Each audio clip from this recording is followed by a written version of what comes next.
Bonjour et bienvenue au JT du siècle. En ce mardi 18 mai, on sait que de nombreuses arrestations, opérées tant à Paris qu'en province, ont déterminé l'ouverture d'une information générale, basée sur l'inculpation de complot contre la sûreté intérieure de l'État. Des poursuites en cours, il semblerait résulter qu'une organisation extrémiste avait été formée dans le but de transformer en mouvement politique l'agitation corporative inaugurée à l'occasion du 1er mai. On croit même que cette organisation avait projeté d'instaurer en France le régime des soviets. Le complot serait aussi l'œuvre de 3 groupements principaux. Premièrement, le comité de la 3e internationale de Moscou. Deuxièmement, la section française de la 3e internationale, filiale du Parti communiste. Troisièmement, la Fédération communiste des soviets.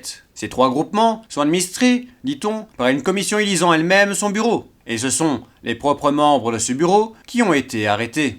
C'est au cours des perquisitions pratiquées à leur domicile qu'on aurait découvert tout document qui permettrait de croire à la réalité de la conspiration dont il s'agit. L'Allemagne avait mené des efforts considérables pour l'organisation de leur colonie de Tsingtao. Depuis 2 ans, de nombreuses et formidables constructions ont été érigées. Les Japonais ont créé 5 nouveaux quartiers, notamment Paxingqian, Xingfen, Zhangkou et Lidzef. 7000 bâtiments ont été élevés, 3000 sont en projet ou en construction, formant le chiffre énorme de 10 000 maisons. Les premières constructions, suivant la forme de la colonisation japonaise, ont été réservées aux geishas et aux quartiers des prostituées. Le nombre des Japonais résidant actuellement à Tsingtao peut être évalué à 23 000.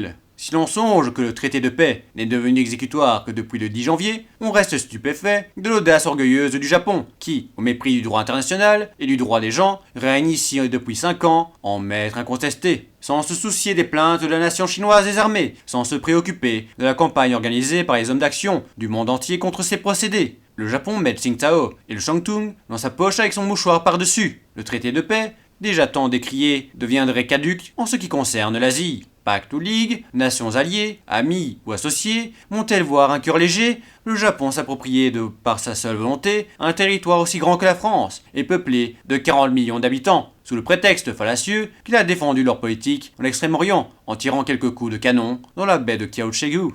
C'était le JT du siècle, l'info de notre histoire.